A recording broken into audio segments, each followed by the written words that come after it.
Olá, seja muito bem-vindo, bem-vinda. Está começando mais um episódio do Saúde em Conexão para você. Já aproveito, olha, para pedir o seu like, né, Mayara? Isso a gente aí. pouco pede, mas a gente está pedindo. Deixa seu like, faz a sua inscrição, compartilha esse episódio, os demais episódios que tem aqui no nosso perfil com quem você conhece, com seus amigos, com a família. E hoje, Mayara, novamente estamos no Novembro Azul. Né? Exatamente. Falar de saúde, às vezes, para o homem, a gente sabe que tem uma certa resistência, né? Mas a gente vai falar um pouquinho sobre o Novembro Azul, sobre cuidados com saúde física, mental. E para isso, hoje, a gente tem dois convidados, Mayara, que entendem bastante do assunto, viu? Exatamente. Já vou apresentar os meus convidados aqui, né? Hoje a gente tem a presença do Dr. Luiz Cripa, urologista, e também do psicólogo Adalton Lopes. Muito obrigado pela presença de vocês, viu? Sejam bem-vindos. A gente que agradece. Né? Vamos para mais um Novembro Azul, né? A gente estava conversando aqui, mais um Novembro Azul. De novo, a gente vai estar aí dando uma puxadinha de orelha nos homens, né? Será que as mulheres se cuidam mais que os homens? Acho que vão ter que lançar uma enquete aqui depois para todo mundo responder. Vamos ver o que mudou aqui nesse cenário de um ano... de um ano atrás, né, ou desde 2002 que surgiu o movimento do Novembro Azul lá na Austrália, quando os amigos eles se reuniram e deixaram o bigode crescer para chamar a atenção, olha, do câncer de próstata, para o homem se cuidar, né, para ter mais aí esse autocuidado, essa necessidade do homem voltar um pouquinho, né, o seu olhar para a saúde. E falando em homem, a gente já começa, vou fazer uma pergunta para vocês dois, tá? A gente já começa com os cuidados na infância, né? O que vocês hoje, de repente, podem perceber? Vocês são pais? Sim. Né? Que cuidados hoje o homem, né, tem que ter desde a infância? Que hábitos ele precisa desenvolver para ter uma saúde aí, né, até a velhice, até a última idade aí?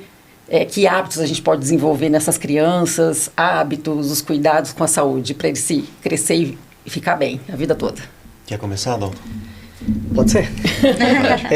Eu acho que todos, né? No bom sentido da coisa. A criança, ela se espelha no adulto, né? Tem um videozinho bem antigo na internet que o título dele é Criança Vê, Criança Faz. Bem interessante, dá uma olhadinha lá para vocês verem. Obviamente, a criança vai copiar esses modelos de comportamento do pai, da mãe, dos cuidadores. Então, por exemplo, se eu pego um menino, né? Eu tenho lá 2 filhos, eu tenho um de 14 e um de 2 anos e meio. Tudo que eu faço, eles vão copiar, direta ou indiretamente. Os cuidados com a saúde, os cuidados de se vestir, os cuidados de escovar o dente, de coisas simples. Eles vão internalizando isso com o tempo. Se o meu pai é alguém que não se cuida, logo isso não é uma coisa que tem uma importância. Se o meu pai é preconceituoso, eu vou aprender sobre esse preconceito. Se o meu pai é homofóbico, eu vou aprender sobre isso. Se o meu pai diz que os cuidados com a saúde, porque a mulher, ela automaticamente está sempre ali fazendo sua prevenção. Apareceu um negocinho aqui na minha pele. A mulher vai lá e percebe. O homem não tem nem essa autopercepção, né? Faz 2 meses que está aqui. O que é essa mancha na tua mão? Tem uma mancha aqui na minha mão? O homem não tem esse olhar, né? Esse hábito de autocuidado. Então, assim, todos, desde o cuidado com o corpo até a saúde mental... tudo isso é apreendido do meio em que a gente cresce. E principalmente das figuras que são as mais importantes da nossa vida, o pai e a mãe. É exatamente isso. É o que você falou, eu tenho 2 moleques também, né?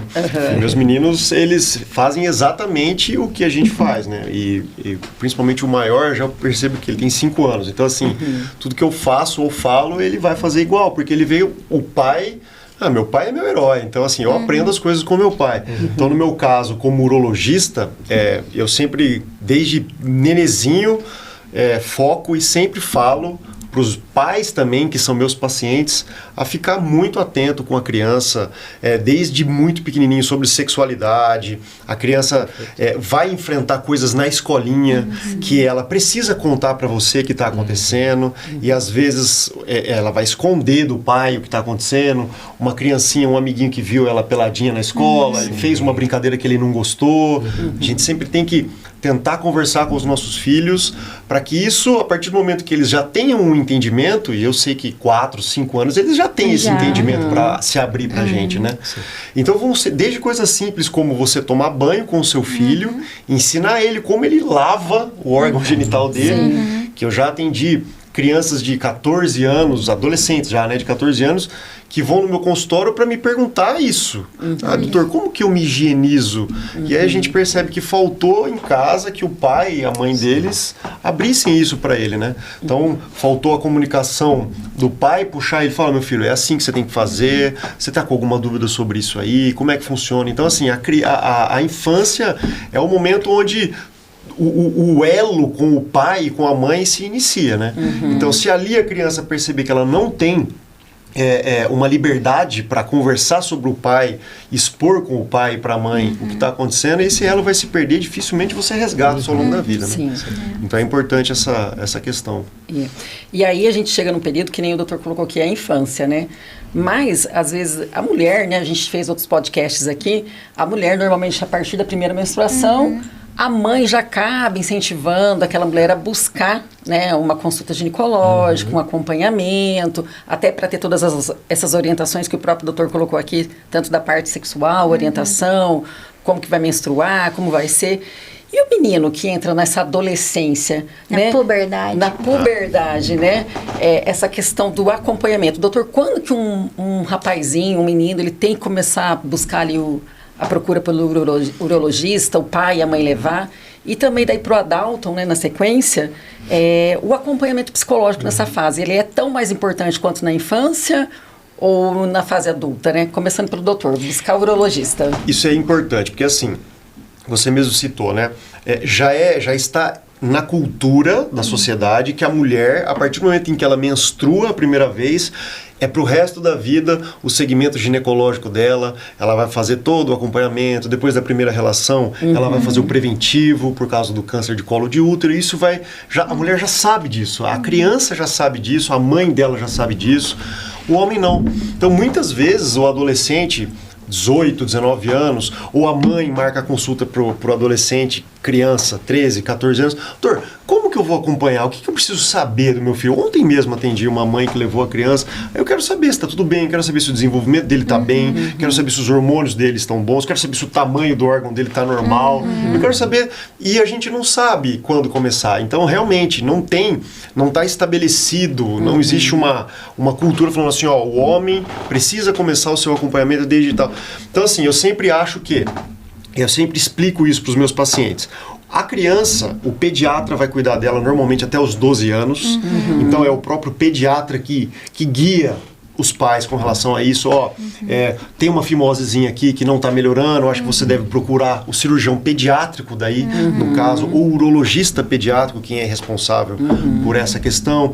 Tem um testículo que não desceu, que é uma doença relativamente comum nos bebês, então ele deve procurar o atendimento. Então, na primeira infância, a gente meio que deixa a cargo do pediatra orientar. A partir dos 12 anos é que se perde, né? Aí a criança, o pai e a mãe não sabem aonde ir. Eu sempre oriento assim, procure o urologista a partir dos 12, 13 anos para ter uma primeira consulta, e a partir daquela primeira consulta a gente fazer o segmento, porque a hora que entrar na adolescência é a virada da chave do adolescente, né? O Adalton depois vai poder falar da parte psicológica do adolescente, que todos nós já fomos adolescentes, a gente sabe que abismo que é na cabeça do adolescente, né? E aí é onde entra a sexualidade, é onde ele está desenvolvendo a sexualidade, ele está desenvolvendo um melhor conhecimento com os órgãos sexuais dele, ele está desenvolvendo um conhecimento, relação com as pessoas. Então tudo isso, ele vai começar a se relacionar, ele vai começar a ter relações sexuais que podem ser protegidas ou desprotegidas, ele vai se expor às doenças sexualmente transmissíveis, ele vai se expor a drogas, a álcool e a um monte de coisa que, se a gente não tiver um acompanhamento desde cedo, e aí eu acho que papel fundamental, claro, da família, dos pais, mas eu acho que o médico e o psicólogo e várias outras especialidades são fundamentais no auxílio aos cuidados desse adolescente. Eu acho que a partir dos 12, 13 anos, marque uma primeira consulta e o próprio médico vai, para você, no seu caso, acho que vale a pena a gente fazer um acompanhamento anual. Ou não, para você vale a pena a cada 2 meses, ou a cada 6 meses, ou a cada 2 anos. Então, cada caso é cada caso. Mas vale a pena, depois que saiu do pediatra, já ir atrás do médico para ver isso aí, entendeu? E eu acredito que é até importante, porque apesar de estarmos evoluindo, falar sobre sexualidade ainda é um tabu. Sim. É muito difícil você ver, acho que a Dalton vai saber até explicar melhor, você vê hoje a mãe que senta com os filhos e fala sobre sexualidade, o pai que senta e fala sobre sexualidade, e aquelas perguntas típicas, né? Mãe, de onde que eu saí? De onde eu vim? Sim. Como que eu fui parar na sua barriga? Então, assim, são várias questões que os pais ainda têm dificuldade. E às vezes a criança, ela quer perguntar, o pai e a mãe não quer responder, e aí no médico é onde ele vai ter a resposta que ele tanto precisa. E às vezes ele se abre com a gente. Sim. Às vezes na consulta tá a criança e o pai, ou a mãe, aí ela fala, filho, você quer que eu saia? Aí alguns falam, sim, outros ficam com vergonha. E a hora que ela sai, ele pergunta coisas simples, que assim, não foram faladas, não porque os pais, é aquilo que você falou, às vezes o pai não sabe como abordar isso com a criança não pergunta. Eu até, para complementar, colocar para o Adalton, porque assim, na infância, eu não sei, tá? Posso ter uma visão feminina agora, né, a respeito. Acho que a criança, ela acaba tendo uma relação maior com a mãe, de proximidade, de acabar confidenciando. E na adolescência, se esse adolescente ele se fecha tanto para o pai, para a mãe, ele vai procurar quem, Adalton? O pai, a mãe? Como é que fica? Até justamente para entrar nisso que a Mayara falou, de sexualidade, de como ir para um urologista. E aí entra também aquela questão do acompanhamento psicológico, né? Ele é tão mais importante nessa fase do que na infância? É uma pergunta complexa. Por quê? Porque na infância há uma importância muito grande a depender do que aconteceu. Né? Então, por exemplo, você percebe se a criança tem uma regressão até fisiológica. Voltou a fazer xixi na cama. Mas já passou muito dessa fase. Ele tá fazendo, já faz 1 ano que não fazia mais. Quer dizer, pode ter alguma questão psíquica, uma regressão. Ele não está dando conta do ambiente dele. Então, assim... quando levar a criança para terapia? Quando se faz necessário devido a mudanças comportamentais, emocionais, uma irritabilidade extrema. Você vai verificar isso, o que está acontecendo, vai levar o médico para ver, tem alguma questão aqui hormonal, tá? Feitos os exames, não foi detectado nada, peraí, vamos ver se tem alguma questão comportamental e emocional aqui. Aí você vai fazer toda uma avaliação, uma crença nessa criança, uma fantasia que se estabeleceu, um processo de separação dos pais, um amiguinho que foi embora, um cachorrinho que morreu. Qualquer uma dessas questões pode desenvolver nela uma necessidade, uma falta de adaptação na escola. Né? Às vezes tem coisa na escola, como o Dr. citou, que está acontecendo lá e ninguém sabe. Né? Meu filho, uma vez, ele falou para mim, você lembra aquela professora, aquela escola que eu estudei lá? Uma vez ela desceu me puxando pela escada, pelo cabelo. E foi contar isso, ele já era grande. Eu nunca fiquei sabendo. Então, pode acontecer? Pode. Agora, a adolescência é muito conhecida como um período crítico do ser humano. Muitos estudiosos vão dizer que a adolescência é a fase mais crítica da vida do ser humano emocionalmente. Porque eu não sou mais criança, mas eu não sou adulto também. Eu estou vivendo um dos lutos da perda do corpo infantil, da perda daquele espaço de criança que me conferia privilégios. Por outro lado, eu quero ser adulto, mas eu não tenho capacidade cognitiva e emocional de ser adulto ainda. Estava lendo pesquisas essa semana sobre o processo de maturidade do ser humano, de até os 24 anos ainda não está plenamente desenvolvido no nosso cérebro, os sistemas límbicos para lidar com frustração. Falei, imagina, então a gente cobra demais às vezes do adolescente. Agora, a criança, obviamente, é muito mais fácil de eu pegar na mão e falar, você vai no médico comigo, você vai no psicólogo. O problema é que muitos pais nem explicam o que vai acontecer lá, né? Empurra para dentro da sala e fala, dá jeito, né? E não é assim que funciona. Agora, o adolescente, que os pais fazem a mesma coisa, também levam e não explicam para onde vai, o que vai lá fazer, né? O porquê que precisa ir até lá, é um pouco mais difícil de você levar até lá e dele entender esse processo. E mesmo quando ele entende, o adolescente, ele parte de um pressuposto de que eu sei mais que você. Exatamente. Ele precisa se colocar nesse lugar para criar a identidade dele. Só que a gente sabe que ele não sabe, né? Com 14 anos, você não sabe mais que uma pessoa que viveu 40, mesmo que você tenha aprendido coisas distintas ali. E aí é uma dificuldade que os pais têm de diálogo, de explicar, você precisa por causa disso, por causa daquilo. Pede para uma pessoa conversar, se você não consegue conversar, né? Pede para uma pessoa te explicar. Eu estava lendo ontem, gente, uma matéria sobre a questão dos pais, porque todo mundo cuida dos adolescentes, mas pouca gente cuida dos pais de adolescentes, relacionado diretamente à crise da adolescência dos filhos. Como ensinar esses pais? Como lidar com os adolescentes? É uma tarefa monumental. A gente não aprende isso. Ninguém prepara a gente para isso. Sim. E você falou uma frase agora bem interessante na sua resposta, que uma criança e um adolescente, ainda a gente consegue pegar pela mão o pai, pegar pela mão e colocar, vai ser atendido, vai consultar, vai para uma sessão de terapia. Aí a gente estava conversando aqui nos bastidores, falei pro doutor aqui, nossa, mais um Novembro Azul, né? Será que melhorou ou não? Como que tá a evolução do homem? Esse comprometimento de ir buscar ajuda com o urologista? Beleza, passamos aí pela infância, pela fase da adolescência e na fase adulta, doutor, como é que tá a busca pelo urologista? Porque chega essa época de Novembro Azul, todo mundo só classifica o urologista como médico do câncer de próstata. E não é só isso, né? A tua especialidade atende outros casos também, né? Com certeza. Isso é uma coisa que eu sempre esclareço e até esses tempos eu sempre gosto de... Às vezes esses dias fiz um vídeo falando sobre o que o urologista faz. Ainda existem pessoas que acham que o urologista é o médico do homem. Sim. Como a ginecologista é a médica ou o médico da mulher, eles acham que o urologista não atende mulher. Então tem vários pacientes que me perguntam, doutor, minha mulher, o senhor atende mulher? Atendo. Então assim, o urologista, além da próstata, é o médico responsável pelas doenças do aparelho gênito-urinário, tanto masculino quanto feminino.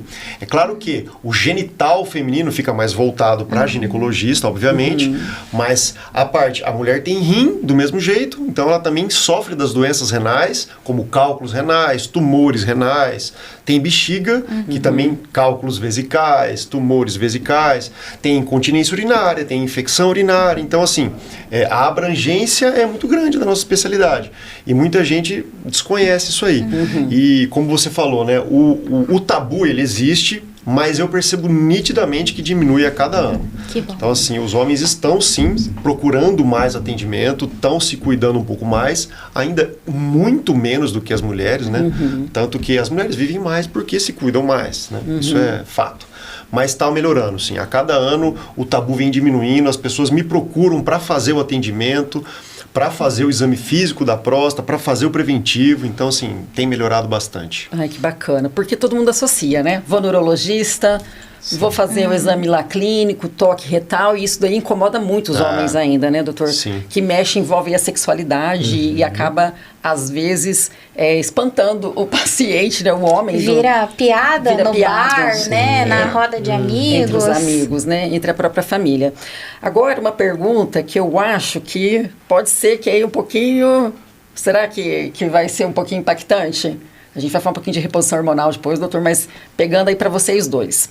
Às vezes, o homem na velhice vai tendo aquela baixa de hormônio, né? Testosterona baixa, cai a libido, a energia. Qual a importância desse homem buscar a ajuda psicológica, Dalton, nessa fase de maturidade, né? Porque muitas vezes ele pode se sentir cansado, mas não é um cansaço ali do estresse, é biológico mesmo, né? E aí também outra questão, doutor, que está bem polêmica, principalmente na área da saúde, a reposição de testosterona, né? Excelente tema. Sabe? Então, assim, eu quero saber do lado biológico e do lado psicológico a importância, né, começando pelo Dalton, desse acompanhamento para que o homem ele tenha a estima dele ainda mantida, elevada, e se o psicólogo ele consegue ajudar esse homem a buscar o urologista, né? Depois a gente entra nesse tema, doutor, da testosterona, viu? Sim, a gente costuma dizer uma frase assim, quando o pênis do homem não sobe, o mundo dele cai, né? Porque ele não consegue lidar com essa questão muito bem. Desde a nossa construção infantil, na adolescência, na juventude, nós somos meio que doutrinados a acreditar que o homem é forte, que o homem é viril, que o homem pode tudo. E aí tem as crenças populares que envolvem essa força do homem e o que chega de gente angustiada. Eu acho que foi na época da pandemia que eu atendi um monte de jovens de 20 e poucos anos, doutor, com dificuldades de ereção. Isso é comum. Então, mas naquela época, parece que foi uma pandemia disso também. Não sei se aconteceu lá com o doutor também. Sim. E eles chegavam desesperados. Eu fui no médico, ele falou que isso aqui é emocional, né? Aí nós vamos lidar com as ressignificações desse homem, né? Quando ele tem qualquer problema, qualquer disfunção, qualquer questão, desde uma ejaculação precoce até qualquer outra questão nesse sentido.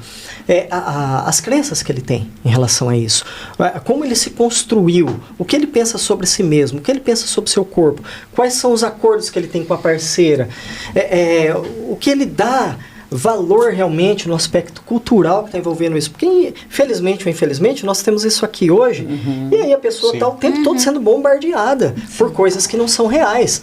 Aí entra a pornografia, né? Que é uma outra coisa que também é maléfica nesse sentido, de que o homem vai ver coisas ali que são irreais. E muitos adolescentes, por exemplo, eles crescem assistindo, e aí isso vai impactar na vida adulta deles, no padrão de sexualidade que eles têm. Sim. Eles acham que vai ser igual ao que eles estão assistindo ali. Tem que performar igual, E né? performar igual.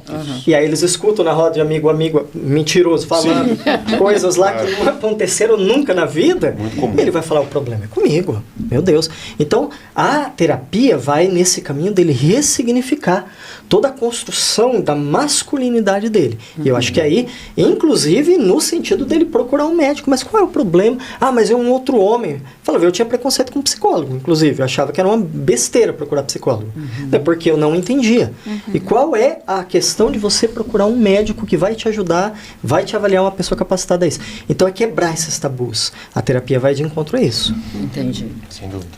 E no caso, doutor, aí do homem, assim como a mulher chega no período da menopausa, ela acaba fazendo uma reposição hormonal, como que entra aí essa questão da reposição hormonal para o homem, da testosterona?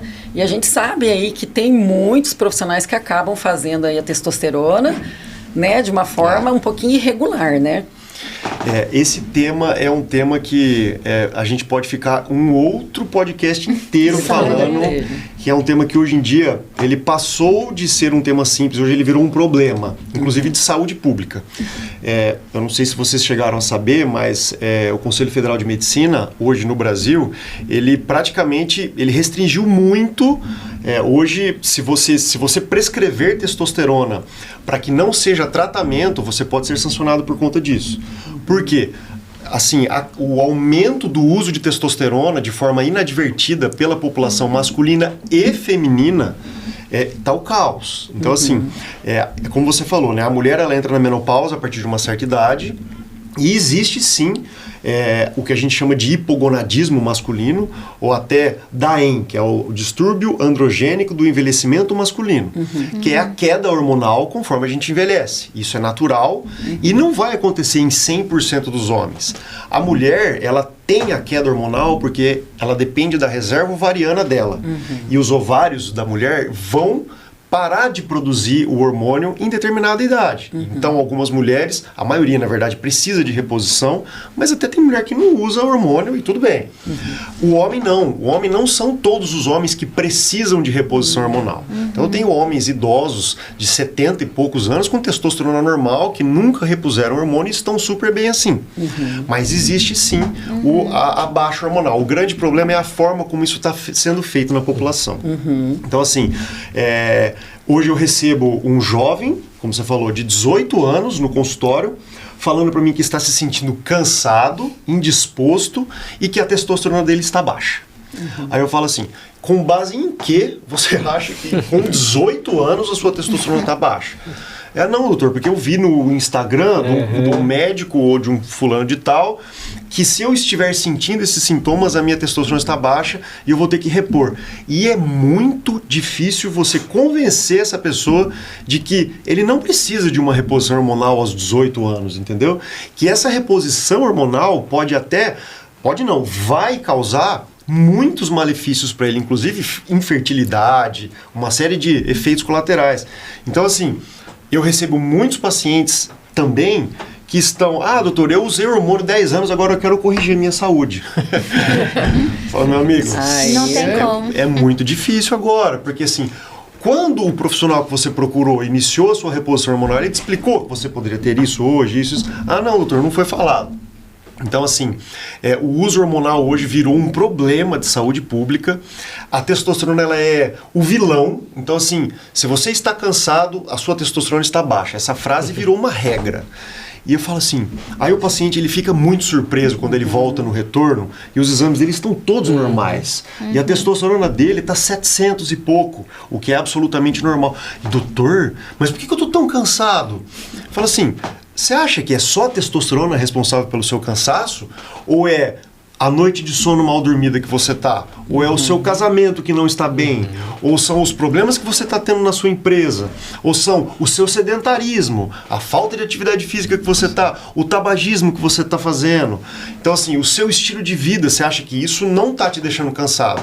Você acha que uma reposição de testosterona vai fazer com que a sua vida saia da fossa e vá... Não existe isso, entendeu? Então, assim, as pessoas têm que parar de demonizar a testosterona e ver que ela é um hormônio necessário, sim, para o funcionamento masculino, mas ele não é o único responsável por todos os sintomas. Então, isso está sendo muito difícil para nós, médicos, que praticam a medicina baseada em evidência, realmente, colocar isso na cabeça do paciente. Isso é muito complicado. Entendeu? E, Adalto, como o doutor falou, às vezes envolve, vamos dizer assim, talvez 90% a questão emocional nesses casos, a ansiedade, o estresse do dia a dia, até mesmo aquele correr por ser o melhor, ser o mais forte, sim. E isso acaba ocasionando isso. O problema é que nós vivemos a cultura da performance, né? Se eu não estou performando o tempo todo, eu não sou útil para a sociedade, eu não sou útil para minha família, né? Eu não estou batendo meta. Então, veja, o tempo todo nós estamos correndo atrás de coisas que a gente nem sabe muito bem o porquê delas, né? Assim como um médico vai mostrar para você, ó, não tem aqui, a tua testosterona não está baixa. Quando você vai à terapia, você vai para se perceber, para falar assim, peraí, por que eu estou correndo atrás disso aqui? Então, muitas vezes, um questionamento simples que você faz para um paciente, fala assim, tá, e por que isso aqui é tão importante para você? Ah, não sei. Não parei para pensar nisso. Não acho que é importante você parar para pensar nisso, né? Sim. Porque nós estamos o tempo todo, né, nessa sociedade capitalista correndo atrás de algumas coisas que a gente muitas vezes não... Por que eu preciso, é imperativo que eu tenha esse carro, essa casa, legal, melhorar de vida, fazer... Por que eu tenho eu preciso ter esse corpo? E aí entra aquele modelo do corpo perfeito, da performance perfeita, que é pesado, é cruel, né? A gente vê uma vez, há muitos anos atrás, eu vi uma pesquisa que falava sobre adolescentes aqui no Brasil batendo um recorde de cirurgias na vagina. Por estética. Eu olhei aquilo e falei, como assim? Adolescente? Peraí. É a mesma coisa do silicone para as mulheres. Agora, o homem também fica o tempo todo buscando saídas, né? Eu quando dava aula para adolescentes e jovens, eu via eles ali se cobrando e falando de produtos, eu vou tomar isso, porque eu vou sair, eu quero performar. Eu falava assim, tá, em nome de que isso? Você fica escravizado por uma coisa, por quê? Né? Isso aqui, o tempo todo. É muito bom para quem busca informação verídica, mas como o doutor falou aqui, né? O pessoal olha e vai atrás do médico da internet, muitas vezes. Eu vi que na China agora, eles estão implantando uma lei que os TikTokers, os Instagramers lá, eles só vão poder falar de assuntos de saúde se eles forem formados na área. Isso. Achei muito interessante, muito útil. O Brasil poderia adotar isso, com certeza. Isso é bacana, né? Porque entra, que nem o doutor falou, acho que daria um episódio inteiro pra gente estar discutindo esse assunto da testosterona, que realmente está de uma maneira totalmente arbitrária, sendo popularizada de uma maneira bem assim irresponsável, né, na área da saúde, e isso faz com que realmente o paciente, você vai ter que criar aí, acho que uma ação, né, doutor, contrária a gente tem criado essa situação, né? Como que faz isso se reverter, tanto do lado médico e psicológico aí diante da sociedade? A gente tem, em associação com colegas endocrinologistas e cardiologistas, então assim, eu vejo que o uro, o cardio e o endócrino são as 3 especialidades que mais lutam contra esse uso indiscriminado da testosterona. Porque somos nós, essas 3 especialidades que pegam os problemas causados pela testosterona, né? Então a gente estava falando do homem que quer usar a testosterona, repor a testosterona para se sentir melhor, menos cansado, mas eu até não falei sobre o uso nas academias. Então assim, hoje, sei lá, a cada 10 homens que fazem academia, 8 usam testosterona. Antigamente não era assim, né? E a gente tem pego, tanto nós urologistas quanto os cardiologistas e os endócrinos, essas sequelas. Então, assim, já se sabe hoje que o uso da testosterona causa uma hipertrofia cardíaca, assim como hipertrofia o músculo, hipertrofia o coração, levando a uma série de problemas, insuficiência cardíaca, aumento do risco de infarto, aumento do risco de morte súbita em atletas, tá? Então tudo isso, em atletas e em não atletas, né? Então tudo isso a gente tenta ao máximo expor, tanto na rede social, assim como as outras pessoas colocam na rede social sobre o uso, a gente fala sobre o não uso, sobre a importância de não usar ou usar se tiver indicação, né? E os endocrinologistas também, por serem os médicos dos hormônios, são eles que também lutam contra esse uso indiscriminado do hormônio. Além disso, fazendo um link, você estava falando de performance, vocês sabem qual que é o terceiro medicamento mais utilizado no Brasil hoje? Pílula. Tadalafila. Entendeu? E as pessoas, os homens, estão usando a tadalafila na academia, porque é uma medicação que faz uma vasodilatação. Para quem não sabe, a tadalafila é uma medicação utilizada para disfunção erétil, por causar uma vasodilatação dos vasos penianos e aumenta o fluxo sanguíneo peniano, indicado para quem tem disfunção erétil. Os homens acham, e não sei da onde isso surgiu, que vai fazer uma vasodilatação dos músculos, dos vasos sanguíneos dos músculos, realmente faz, e o uso para a academia melhora o ganho de massa muscular. Isso não existe, isso não tem evidência científica nenhuma de que o uso dessa medicação causou a longo prazo aumento da massa muscular, ou ganho de massa muscular, ou melhora na performance de um atleta. Então, assim, são coisas que vêm sido construídas, eu digo pelas redes sociais, porque só pode ser as redes sociais, né? E que é difícil desconstruir na prática clínica, para gente que faz a medicina baseada em evidência mesmo. Mas é a nossa luta diária, né? É a luta diária, né? É a luta diária, né, Data? Aí que entra o serviço da psicologia também, pra gente mudar esse cenário. Sim. Uma mentira, muitas vezes dita e repetida, torna-se uma grande verdade. Isso em qualquer área. Desde uma questão dessa, como o doutor estava citando, como tantas outras de performance que a gente estava dizendo aqui. E a luta dos profissionais da saúde e dos outros profissionais sérios de outras áreas também é você ir na contramão. Porque existe uma facilidade muito grande, é apelativo você trazer um tema polêmico, né? A Mayara, que é do marketing aqui, sabe melhor do que eu sobre isso, né? Quando você traz um tema polêmico, você engaja, você atrai. Só que esse tema polêmico, em boa parte das vezes, não tem compromisso com a verdade, com o real, com o fato. Né? Ele vai fazer com que pessoas que estão do outro lado, que muitas vezes não têm esse senso crítico, essa capacidade crítica, né? Você pega lá, não precisa nem tão longe, mas se a gente pega os nossos pai, mãe, as pessoas de mais idade, qualquer coisa que sai ali de fake news, eles já vão lá e falam, você viu o que está acontecendo? Eu falo, é mentira isso aqui, mãe, não é verdade. Né? Mas falou aqui, ó, não. Falo, não, mas tá, aqui, ó, não é. Agora, os mais jovens também têm dificuldade, né? A gente acha que o mais jovem, ele é super instruído, tem um senso crítico. Não tem, gente. Não tem. Né? Muitas vezes ele não consegue filtrar aquela informação. Exatamente, o acesso a muitas coisas é muito grande, então ele não consegue filtrar o que é realmente... Sim. O Einstein falava, na época dele, imagina, que, olha, nós nunca tivemos tanta informação e tão pouco conhecimento. Agora imagina se ele vivesse nos dias de hoje. Ele ia estar com os cabelinhos mais arrepiado. O doutor, para o homem, né, de uma maneira geral, o check-up anual dele, seja não só urológico, né? Vamos pensar assim, o que não pode faltar para esse homem, né, numa fase adulta, de quanto tempo ele tem que ir no urologista, a partir de qual idade ele deve procurar o urologista, né? Quais são os exames essenciais para ele fazer durante o ano? Isso é legal, é que as outras especialidades não fiquem bravas comigo, mas eu sempre gosto de falar assim, existem... Lógico, você pode ter uma gastrite, você pode ter uma diverticulite, você pode ter uma pedra na vesícula, você pode precisar de um gastro, você pode ter um hipotireoidismo, precisar de um endócrino. Mas assim, a partir dos 40 anos, se você tiver que escolher duas especialidades para ir, nós vamos no quê? Nós vamos na epidemiologia, estatística. Quais são as duas maiores causas de morte do homem? Vocês sabem? Eu vi que a segunda infarto e câncer de próstata. Exatamente. Então é infarto e câncer de próstata. Então você precisa de um cardiologista e precisa de um urologista.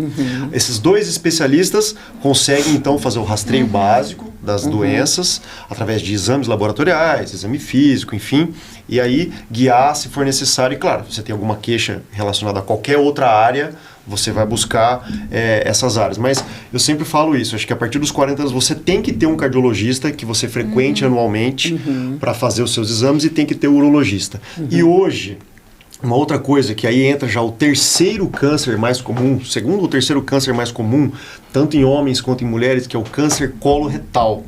Então eu também acho interessante, nos Estados Unidos, por exemplo, a partir dos 50 anos, é rotina fazer a colonoscopia para pesquisa e diagnóstico de pólipos, que são lesões pré-malignas no intestino e que são simplesmente tratadas com um exame fácil e rápido, que é a colonoscopia, que pode evitar um transtorno, que é um câncer coloretal. Nós temos já o aumento, hoje em dia aumentou bastante o câncer coloretal, e eu acredito que pelo estilo de vida, pelo estilo de dieta, pela alimentação, pelo aumento dos alimentos conservados, enlatados. Então, assim, a partir dos 40 anos, vá ao gastro, faça a sua primeira colonoscopia, e a partir daí, 3 ou 5 anos, se não me engano, se você não tiver nada, se o exame for absolutamente normal, para você seguir, e se você tiver histórico familiar, daí encurtar, depende disso aí. Mas para nós, uro e cardio, para nós homens, é fundamental, se você não quiser ter um infarto ou um câncer de próstata. Sim. E aí, doutor, numa consulta do urologista, né, que o homem já atingiu aí os seus 40 anos, né, 45 anos, que é importante a partir dos 40 buscar ajuda médica. Tem muito médico que a gente fala assim, principalmente tem meus irmãos, tá? Ah, não, a partir dos 50. Os 50 bateu, não foi no urologista ainda, viu? Isso aí tem. Principalmente para aquelas pessoas que têm o histórico familiar, é mais importante ainda, né, de um câncer de próstata, antecipar. E toda consulta médica que o homem vai investigar, né, ali a rotina, verificar o PSA, tem que ser feito toque retal, doutor? Legal isso aí. Com relação à prevenção especificamente do câncer de próstata, esses 50 anos, a gente usa o que a Sociedade Brasileira de Urologia preconiza. Se o homem tem histórico familiar de câncer de próstata, ele deve começar aos 45 anos o seu preventivo, e se ele não tem histórico, 50 anos. Mas como a gente está falando desde a infância, todo paciente meu de 35, 40 anos, eu já falo para ele, eu já atendi paciente com câncer de próstata de 40 e poucos anos. E os cânceres de próstata em homens jovens, apesar de raros, eles são muito agressivos. Então, assim, não custa colher um PSA aos 38, 40 anos. A gente vai fazer anualmente o seu check-up, a gente vai colhendo o PSA anualmente, a gente vai acompanhando a curva de crescimento desse PSA. Para quem não sabe, o PSA é um exame simples de sangue que o homem colhe juntamente com hemograma, glicemia, lipidograma. É um exame simples, não dói nada. E a partir desse exame a gente seguia para fazer. Com relação ao toque retal, aí entra no preventivo de 45, 50 anos, e é uma questão muito pessoal. Então, por exemplo, é obrigatório fazer o toque retal? Não, não é obrigatório, mas eu sempre uso o seguinte exemplo para o paciente. O homem ou a mulher, se você for no cardiologista, passar por uma consulta com o cardiologista, você ia ficar feliz se você saísse do cardiologista e fosse direto para fazer um eletrocardiograma. O cardiologista nem pegou o estetoscópio e ouviu o seu coração. Ao escutar o coração do paciente, faz parte do exame físico cardiológico, assim como o toque retal da próstata faz parte do meu exame físico prostático, que ele não é necessário ser feito em homens jovens, mas a partir dos 45, 50 anos, o ideal é que seja feito anualmente em associação ao PSA, que é o exame de sangue. Então, assim, não é obrigatório. Graças a Deus e graças à melhora pelo Novembro Azul e a melhora da disseminação das informações, diminuiu o número de pacientes que falam para mim, não, doutor, eu não quero fazer o exame, eu quero fazer só o exame de PSA. Ainda tem, tá? Mas diminuiu muito com relação aos últimos anos. Então, assim, é o nosso papel explicar ao paciente que é um exame simples, dura 10 segundos o exame, é indolor e é fundamental para que a gente faça o diagnóstico precoce do câncer de próstata, entendeu? O doutor havia comentado, né, que o preconceito ele diminuiu, né? Vocês acham que ainda esse preconceito, esse tabu, tanto da parte física, né, de deixar a pessoa ali, será que eu vou fazer? Será que vai doer? Será que eu vou ficar menos homem ou não? Do aspecto ainda do preconceito, ainda tem uma barreira muito grande que faz com que os homens, ele não busquem ajuda? né? Tanto para o doutor quanto para o Adalton. Como quebrar esse preconceito? Eu acho que tem ainda, mas é aquilo que eu falei, diminuiu bastante.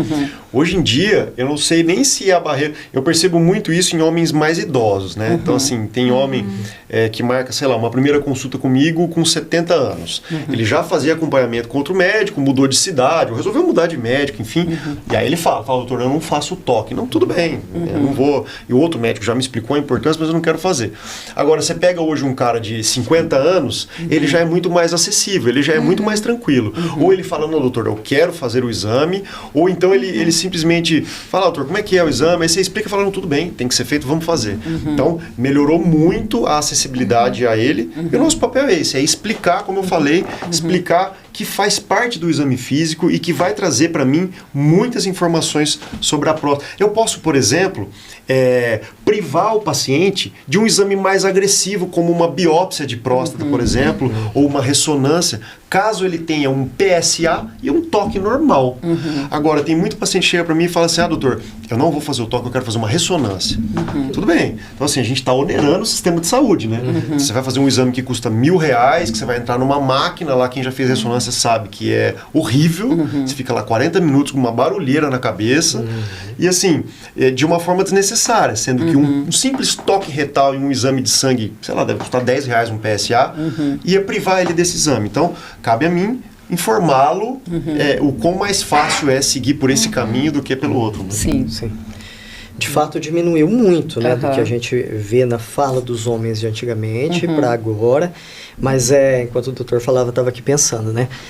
Imagina vocês quão forte é essa representação da perda da masculinidade que o homem tem arraigado aqui, para que ele coloque ali se coloque diante da possibilidade da perda da saúde física e até da vida, da própria vida, para que não seja tocado, para que a masculinidade dele, na cabeça dele, não seja ferida, né? Então, assim, as pessoas fazem piadas para tentar lidar com isso, porque a gente faz piada de tudo na vida para tentar lidar. Algumas, né, não vão caber ali, outras é a tentativa dele de assimilar aquilo mesmo, mas assim, vejam como a informação boa, de qualidade, a fala, né, a fala real, né, isso ser tratado não como um tabu mais, né, antigamente, não falo desse assunto não.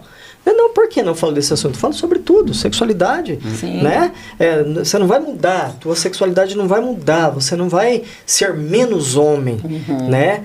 Pelo fato de ir lá e fazer uma consulta, pelo fato de passar pelo toque. E só que isso é uma desconstrução, e toda desconstrução leva tempo. A gente já está num bom caminho andado, mas ainda temos que continuar. E é um movimento ainda muito novo, né? O Novembro Azul, né? É um movimento muito novo, jovem, ainda a gente tem anos ainda para galgar, né? Doutor, o doutor mencionou ali os exames para rastreio, né, do câncer de próstata, e também eu achei algo muito interessante, né, eu quero que o doutor fale quais são os principais exames para rastreio de câncer de próstata, e eu achei muito interessante também um vídeo que o doutor postou na rede social falando assim, não adianta você ficar acompanhando a cada 3 meses um exame de imagem, que isso não vai mudar, né, da perspectiva, né, a gente faz o acompanhamento, mas a cada quanto tempo o homem tem que repetir os exames? É interessante isso de exame de imagem, né, que nem eu falei da ressonância. Em relação ao câncer, a gente lembra que a próstata ela tem várias doenças que acometem a próstata, mas as principais são o aumento da próstata, que é o inchaço que todos nós homens vamos ter, e o câncer de próstata.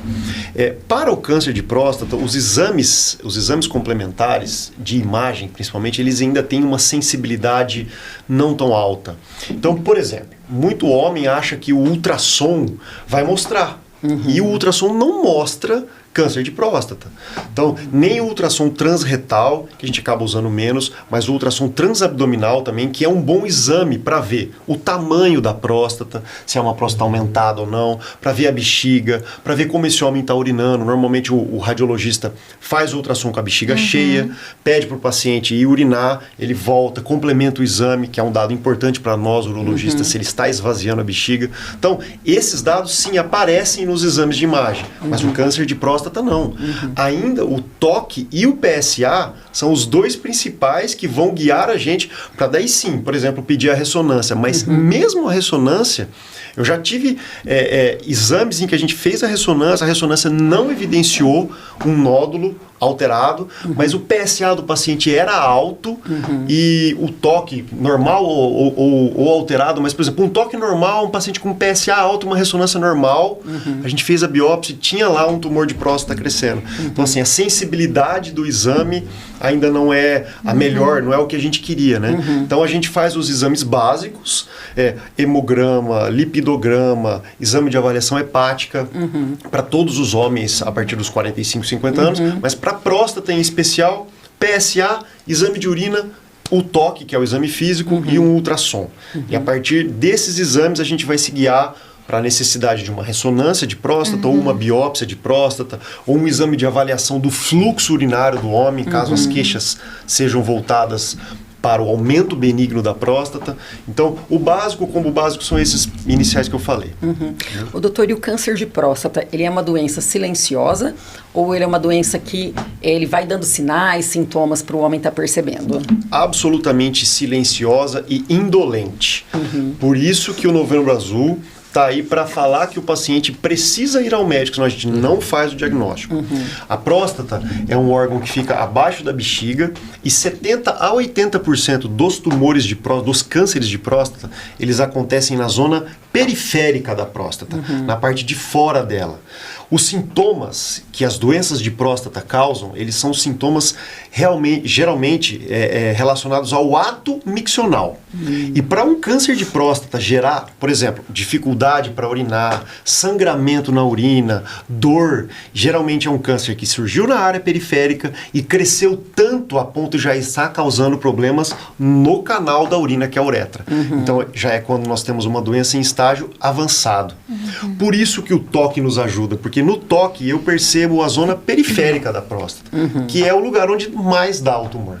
Então, nas fases iniciais, não tem sintomas e uma das coisas que é muito importante, o tumor de próstata, ele demora para crescer. Nós temos tempo de um ano para o outro de fazer o diagnóstico e ainda tratar esse paciente a tempo de oferecer a cura para ele, entendeu? E falando do toque, doutor, assim como você falou que explica, a gente sabe que tem muitos homens aí que acabam assistindo, as mulheres que às vezes mostram para os maridos. A mulher sabe como que é feito o exame. Então, é que nem a gente vai onde já se viu, ela não vê nada, né? Não fazer o exame físico.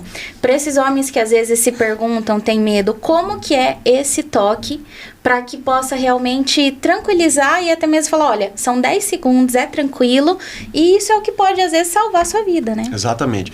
O toque retal é um exame simples e depende da escola de cada urologista. Ele pode ser feito de decúbito ventral, ou seja, com a barriga para baixo, de 4, ou pode ser feito com o paciente deitado de barriga para cima mesmo, que é a forma como eu faço.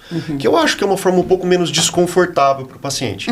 Através do toque a gente consegue acessar a próstata, ela está aproximadamente uns 4 centímetros da borda anal, voltada para cima, se eu fizer o toque com o paciente de barriga para cima, né? A gente, só fazer uma associação, a próstata ela está quase encostada no pubis, que é esse ossinho que a gente tem em cima. Então, através do toque, a gente consegue perceber a zona periférica da próstata, que é o lugar onde mais dá tumor. É um exame que 10, 15 segundos em caso que você precisa mais perceber alguma alteração. Um exame super rápido. Se for doloroso, tem algo errado. Então, quando o toque da próstata ele é muito doloroso, primeira coisa, na maioria das vezes o paciente está muito tenso e aí o desconforto é pelo esfíncter anal que fica mais contraído e isso gera dor. Mas quando a dor é ao tocar a próstata, aí a gente já pensa em outras coisas, principalmente infecção prostática, algumas outras situações. Mas em geral é um exame simples, rápido e indolor, entendeu? Quais são os tratamentos? Primeiro, né? Vamos colocar na ordem aqui. O câncer de próstata, se descoberto no início, quais as chances de cura desse paciente? Altíssimas. As chances de cura do paciente com câncer de próstata localizado, em fase inicial, são maiores que 90%. A depender principalmente do estadio clínico dele, do grau o grau de invasão tumoral e o próprio grau histológico desse tumor. A gente sabe que o câncer de próstata, a gente divide ele basicamente em baixo grau, grau moderado e alto grau, a depender do que o patologista vai ver no microscópio. Ou seja, quanto mais agressivas forem as células presentes naquela biópsia ou naquela peça da retirada da cirurgia, mais agressivo é o tumor e mais agressivo é o mais rápido vai ser a progressão desse tumor. Né? A maioria dos tumores diagnosticados em fase inicial são de grau baixo ou moderado. Nós temos alguns tratamentos a disponibilizar para esse paciente. Desde não fazer nada, existe esse, entre aspas, tratamento que a gente chama de vigilância ativa. Por exemplo, um paciente de 70 anos, 75 anos, com várias comorbidades, paciente hipertenso, diabético, cardiopata, ou seja, um paciente que já tem um risco de sofrer por outras doenças. Fazemos um diagnóstico de um câncer de próstata em fase inicial para esse paciente. Para esse paciente, acompanhá-lo anualmente com o toque, com o PSA, sem necessariamente fazer uma cirurgia ou um tratamento mais agressivo para ele, vai ter mais benefício do que, às vezes, submetê-lo a um tratamento mais agressivo. Porque, estatisticamente, infelizmente, ele tem mais risco de ter complicações das comorbidades dele do que do câncer de próstata. Pelo câncer de próstata ser insidioso e indolente, crescimento lento, né? Tá. Doutor, quais os fatores, são duas perguntas, uma para o doutor, outra para o Adalton, né? A gente volta nessa questão ainda da descoberta, mas quais os fatores externos ou que tipo de hábitos eles podem influenciar ou fazer com que o paciente desenvolva o câncer de próstata? O doutor falou inicialmente tabagismo, né? E Adalton, o estresse, ele pode ser associado, não sei se o doutor pode colocar isso, também ser associado e pode ter uma relevância maior aí na questão do desenvolvimento do câncer de próstata ou não? Bom, é assim, ó. O câncer de próstata, os principais fatores de risco para eles são fatores de risco que não são tão relacionados a algo que o homem faça, mas nós vamos chegar nisso. Os principais fatores de risco, o primeiro deles é a idade. Então, a cada ano que passa, o homem aumenta o risco de desenvolver um câncer de próstata. O segundo fator de risco é o histórico familiar. Então, o histórico familiar de parentes de primeiro grau com câncer de próstata aumenta em 2 a 3 vezes o risco do homem desenvolver o câncer de próstata. E o terceiro fator de risco comum que a gente sabe é a raça negra. Então, os negros também têm 2 a 3 vezes mais risco de desenvolvimento do câncer de próstata. Com relação ao estilo de vida, aí sim, a gente sabe que obesidade, tabagismo, sedentarismo, alimentação estão sim relacionados ao aumento da chance de desenvolver. Então, assim, já tem vários estudos que relacionam o tamanho da cintura abdominal do homem com o aumento do desenvolvimento do câncer de próstata. Quando eu faço minhas aulinhas do Novembro Azul, eu mostro esse estudo que mostra que homens com a cintura abdominal maior, eu não lembro exatamente o valor agora da cintura abdominal, já tem um risco aumentado. Então, assim, a obesidade, o sedentarismo, o tabagismo, enfim. E o estresse, que aí o Adalto vai falar mais, é o mal do século, né? O estresse está relacionado a todas as doenças. Eu acho que, assim, se existe uma coisa que vai reduzir o risco de você desenvolver qualquer doença, é se a gente conseguisse combater o estresse de forma efetiva, o que é muito difícil, né? Sim.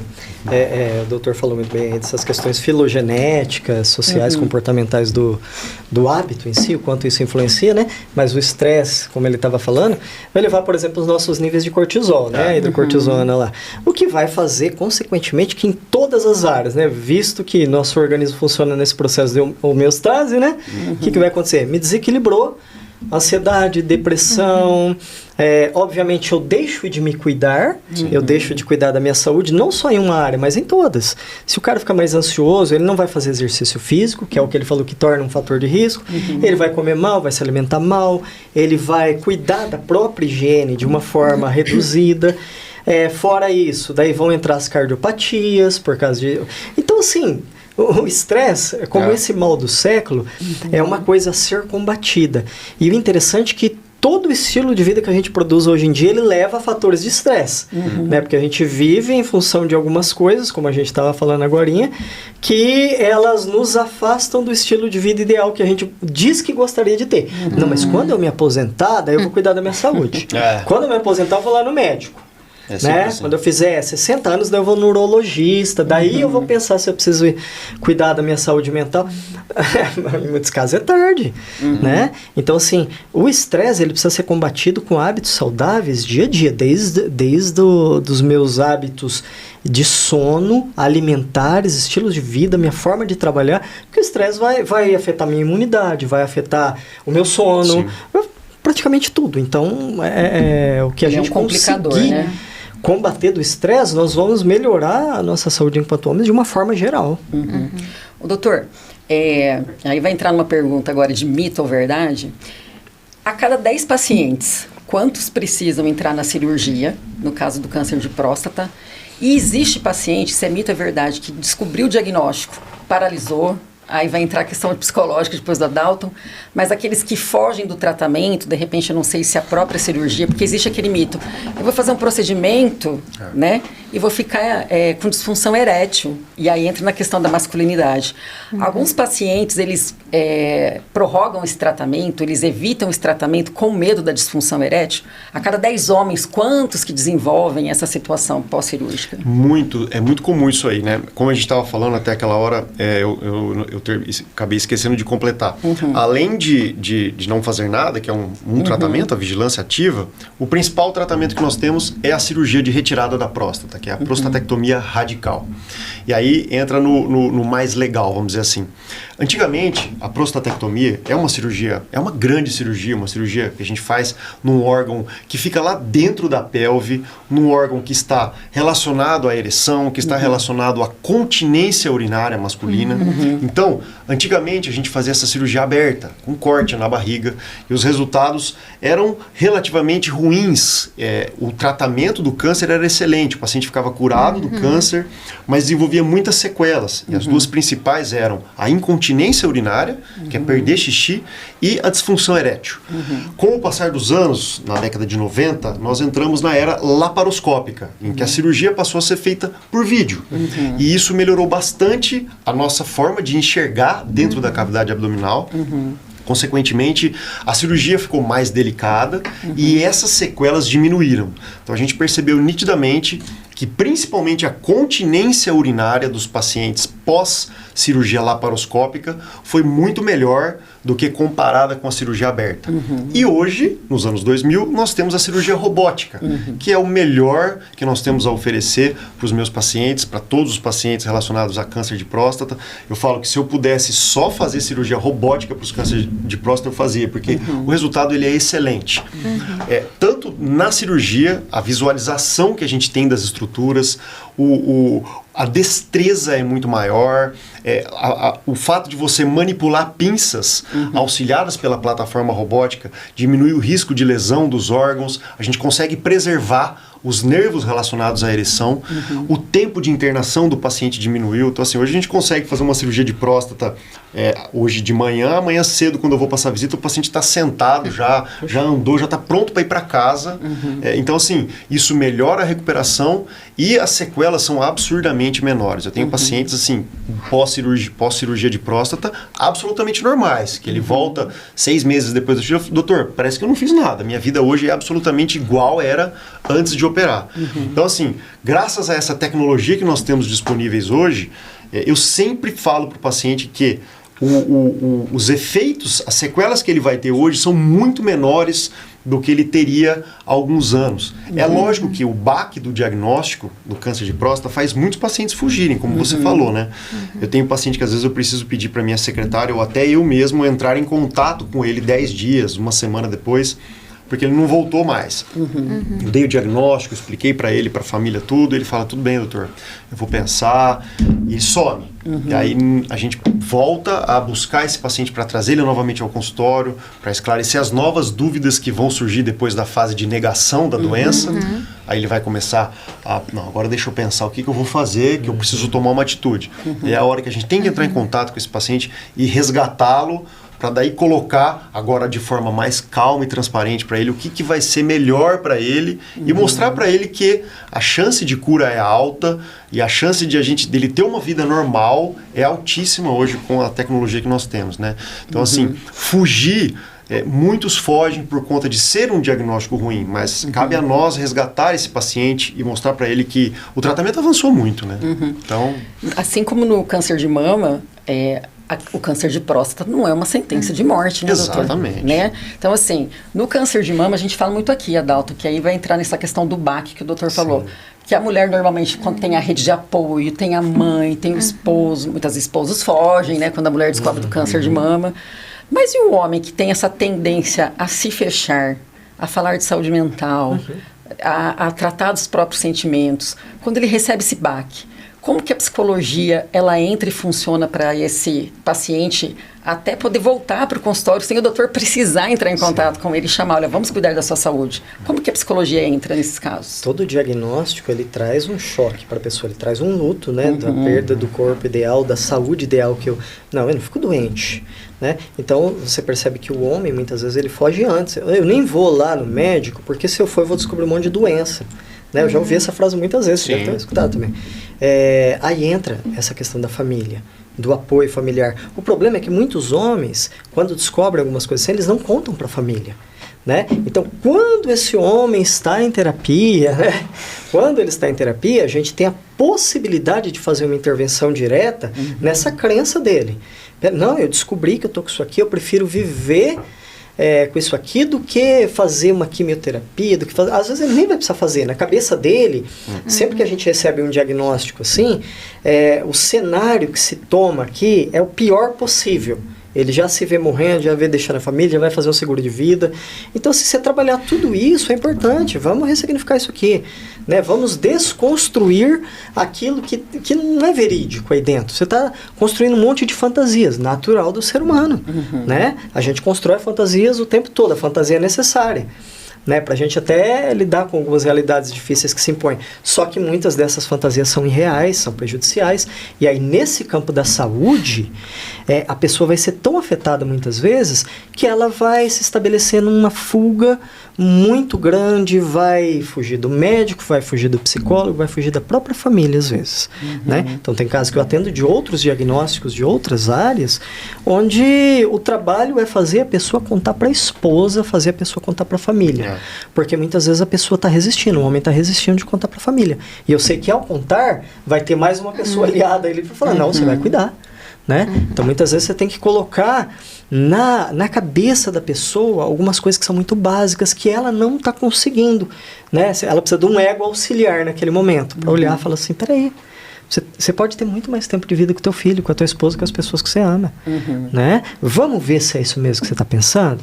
E aí você começa um trabalho muitas vezes, porque a pessoa, inclusive nesses momentos de um diagnóstico tão pesado, alguns regridem emocionalmente, entende? E até cognitivamente, não conseguem raciocinar corretamente, né? É isso. E no consultório, o doutor percebe quando tem o apoio familiar, se torna mais fácil para esse paciente aderir ao tratamento? Sim, eu reparo que toda vez que o homem é muito comum assim, ele faz o preventivo comigo, bonitinho, certinho, e aí descobrimos uma alteração em um exame que precisou, por exemplo, da biópsia de próstata, né? Fez a biópsia, até então esse homem via sozinho na consulta comigo. A partir do momento em que ele faz a biópsia, no retorno ele já vem com a esposa. Eu percebo que ou com a filha, ou vem os três, os quatro, eu percebo que esse tipo de paciente é o paciente mais fácil de tratar. Justamente por isso que você explicou. E o cara que vem sozinho, porque me lembrou recentemente um paciente que aconteceu a mesma coisa, que sempre veio sozinho, inclusive no resultado da biópsia sozinho, é o cara que some. Então, é o cara que é mais difícil de tratar. Então, é fundamental, né? Ter uma rede de apoio familiar vai fazer com que ele enxergue que ele precisa ter mais tempo, que ele pode ter mais tempo com o filho, com a família, com a esposa, se ele seguir o tratamento que deve ser feito, né? Então, isso é fundamental. A gente já está chegando no finalzinho aqui. Antes de eu fazer aí a pergunta finalzinho para vocês, eu queria que vocês deixassem as redes sociais de vocês para o pessoal seguir. Onde que o pessoal te encontra, doutor? O meu no Instagram, @doutor.luiscripa, tem lá muitas informações. Assim como eu estava falando com a Adalta, a gente tenta todo dia ou toda semana gravar algum conteúdo que seja interessante e que auxilie as pessoas, né, a melhorar o entendimento sobre diversas doenças. Nem sempre dá tempo, mas a gente tenta. Então procure lá, me siga. Qualquer dúvida, pergunta, ou marque uma consulta, a gente vai estar sempre à disposição. Cripa com 2 P's, viu, gente? Exatamente. Adalton. O meu Insta é psico.lopes. Me segue lá, eu estou ali no Espaço Interpsi, que é parceiro aqui da SSG, e a gente vai ter muito prazer em responder as perguntas que o pessoal mandar, os seguidores lá. Isso mesmo, gente. Ó, segue a SSG nas redes sociais, @ssg.saúde, vão estar lá os cortes, depois vai estar no YouTube o episódio aqui completo. Pra gente poder celebrar 2026, ó, já tô fazendo planos que eu vou estar viva até novembro de 2026. Ó, positividade, né? Não tóxica. O que deixar de recado para esses homens para que em novembro de 2026 a gente possa ter uma adesão ainda maior de homens nesse conceito de cuidar da saúde, doutor? Qual o recado que o doutor deixa aí para a família, para os homens em especial? Eu acho que é isso. Eu acho que é cuidar-se, pensando não só em si, mas pensando nas pessoas que você ama e que precisam de você, que estão vivendo com você, né? Então, assim, você tem que se cuidar para poder viver e desfrutar de tudo aquilo que você conquistou até onde você tem, né? Porque assim, um homem de 50 anos que lutou a vida inteira para chegar até os 50 anos e ter o que ele tem, ele só vai conseguir continuar tendo aquilo e desfrutando daquilo se ele tiver saúde para isso. Então assim, manter um estilo de vida saudável, se alimentar bem, praticar atividade física, controlar o estresse se possível, dormir bem, combater hábitos e vícios como tabagismo, alcoolismo, e ir ao médico com frequência eu vou dizer assim, que é uma receita básica para que você consiga prolongar a sua existência ao máximo, né? Acho que é isso. Adalton? O tempo é o ativo mais precioso que nós temos, né? E dentro disso tudo que nós conversamos aqui, o tempo de vida que nós temos, quanto eu daria para viver mais um dia se eu soubesse que eu estaria destinado a morrer amanhã, depois de amanhã? E provavelmente a pessoa vai responder que daria tudo, né? E muitas vezes nós não olhamos para a qualidade de vida que nós podemos ter e para o tempo de vida que nós podemos ter, né? Viver é mais do que existir. Então, se eu tenho 45, 50, 60, eu preciso viver isso, não de uma forma a ficar sempre projetando o futuro, mas viver agora, né? O tempo chamado hoje, né? Ok, eu estou vivo, então vou viver com qualidade. O ser humano, é aquele único ser na natureza que ele é capaz de transcender a própria história. Então não é porque o meu pai, o meu tio, o meu irmão, o meu avô não procuravam ajuda, não procuravam cuidar da saúde, mesmo para aqueles que não tiverem esses modelos, esses exemplos, eu posso transcender isso, eu posso ir além disso. Eu posso usar outros bons exemplos que eu tiver na sociedade para praticar o meu autocuidado. E autocuidado é uma coisa que se aprende, né? Eu preciso buscar isso, me valorizar. Ao mesmo tempo eu vou estar valorizando as pessoas que estão ao meu redor. Exatamente. Né? Mostrando isso como uma expressão de amor para as pessoas que estão ao meu redor e para mim mesmo. Joia. Pode ser a segunda causa de morte do homem, mas não é a principal, né, doutor? Não é que vai calar os homens, né? Exatamente. Né? Não é que vai calar os homens, deixar os homens aí, ó, né? E principalmente em tratar a saúde mental, né, gente? Ô, Adalton, né? Vamos puxar as orelhas dos meninos aí. Totalmente necessário. Totalmente necessário, né? Gente, muito obrigada pela participação, foi excelente. Acho que temos que gravar um episódio sobre testosterona, doutor. Vamos gravar. Já fica aí o convite. Isso aí dá pano pra manga. Esse dá pano pra manga, né? Se a gente não for cancelado. Isso. Pessoal, obrigada por terem ficado até aqui. Curte, compartilha, deixa pergunta aí no comentário que a gente encaminha pro Adalton, pro doutor Luiz. E até um novo episódio.